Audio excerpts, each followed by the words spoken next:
ডাকছো কেন? তাড়াতাড়ি বলো। আমি আবার অনেক জায়গায় যেতে হবে, আমার বন্ধুরা অপেক্ষা করতেছে। কি বলবা তাড়াতাড়ি বলে ফেলো। আমি মনে হয় আর বেশি দিন বাঁচবো না বাবা। আমার মেয়েগুলোর জন্য অনেক চিন্তা হচ্ছে। তুই আমার মেয়েগুলোর দেখে রাখিস। এত ডঙ্গের কিছু নাই, তাদেরটা তাদেরকে বুঝতে দাও। বাবা, তুই এরকম বলিস না। আমি মারা গেলে তুই ছাড়া ওদের আর কে আছে বল। এত কিছু আমি জানি না। আর কিছু বলবা? বলা থাকলে বইলা ফেলো। আমি অন্য জায়গায় যেতে হবে, আমার বন্ধুরা অপেক্ষা করতেছে রে। তাড়াতাড়ি বলো। আমার কিছু হয়ে গেলে তুই ভালো ছেলে দেখে ওদের বিয়ে দিয়ে দিস বাবা। এ বিয়ে কইরা দিস? আমার আর খেয়ে দেয়ে কোনো কাজ নাই। এসব তুই কি বলিস বাবা? ভালো কথা শোনো। তোমার যত সম্পত্তি আছে সবগুলা আমার নামে একা দলিল কইরা দাও। তারপর আমি চিন্তা ভাবনা কইরা দেখবো কি করা যায়, ঠিক আছে? এসব তুই কি বলিস বাবা?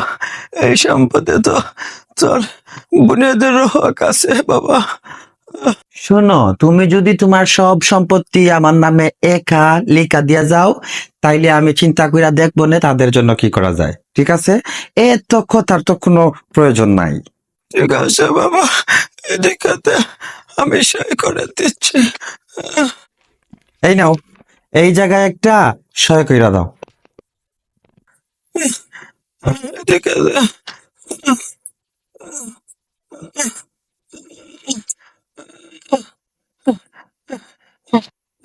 এই নে।